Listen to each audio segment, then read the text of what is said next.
జన్నారం మండలం కవ్వ tiger reserve ఫారెస్ట్లో అగ్ని ప్రమాదం చోటు చేసుకుంది. జన్నారం మండలం పరిధిలో బొమ్మల హైవే రోడ్ పక్కన ఎగిసిపడుతున్న మంటల్లో పక్షులు జీవరాశులకు ప్రమాదంగా మారింది. చూస్తుండగానే అడవి మొత్తం కాలి బూడిదయ్యే పరిస్థితులు కనిపిస్తున్నాయి.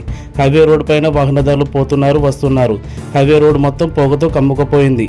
ఏ క్షణమైన వాహనదారులకు కనిపించక యాక్సిడెంట్లు అయ్యే అవకాశాలు ఎక్కువగా ఉన్నాయి. ఎంతలా ఉన్న ఫారెస్ట్ అధికారులు నిర్లక్ష్యంగా ఉన్నారు.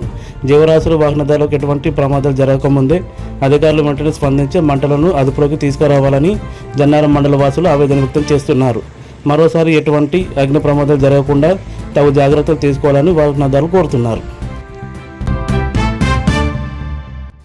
మనం తినే ఆహారం నీళ్ళ నుంచి ఏ వస్తువైనా కల్తీ ఆహారమే ఉంటున్నాయి. కల్తీ ఆహారం తినడం వల్ల ప్రతి మనిషి చిన్న నుంచి పండు ముసలి వరకు అనేక రోగాలతో ఇబ్బందులు పడుతున్నారు. ఈ కల్తీ ఆహారం తినడం వల్ల వచ్చే రోగాలు బీపీ, షుగర్, డయాబెటీస్, కొలెస్ట్రాల్ వంటి ప్రాబ్లమ్స్ వస్తున్నాయి. ఇవి కంట్రోల్లో ఉండాలంటే తగిన వ్యాయామాలు అవసరం. రోజు మనం వాకింగ్ చేయడానికి రోడ్డుపై నడుస్తూ ఉంటాము. ఇలా రోడ్డు మీద నడవడం వల్ల ప్రమాదాలు జరిగే అవకాశాలు ఎక్కువగా ఉన్నాయి. అధికారులు ఎక్సర్సైజ్కి సంబంధించిన ఇటువంటి పరికరాలు జన్నారంలో పెట్టవలసిందిగా మండల వాసులు కోరుతున్నారు.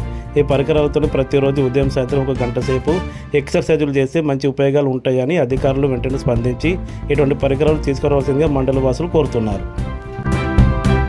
జన్నారంలో అంగడి ఆగమాగం. జన్నారంలో వారం సంతా రోడ్డు మీద పెట్టడం వల్ల ట్రాఫిక్ ఇబ్బందులు కలుగుతున్నాయి.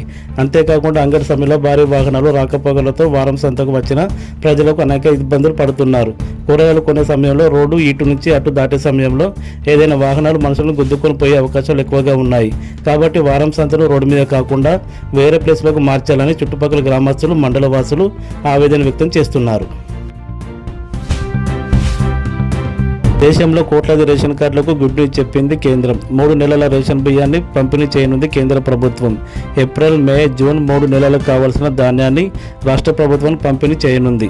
ముందస్తు ఎండల ప్రభావం ఎక్కువ ఉండడం వల్ల ప్రజలకు ఎటువంటి ఇబ్బందులు కలగకుండా ఒకేసారి 3 నెలల రేషన్ బియ్యాన్ని ఇయ్యనుంది. గత సంవత్సరం వర్షాకాలం ఒకేసారి 3 నెలల బియ్యాన్ని పంపిణీ చేసింది కేంద్ర ప్రభుత్వం. ఆ మాదిరిగానే ఈసారి కూడా ఒకేసారి 3 నెలల బియ్యాన్ని ఇయ్యనుంది. మరిన్ని వార్తల కోసం మా ఛానల్ని సబ్స్క్రైబ్ చేసుకోండి.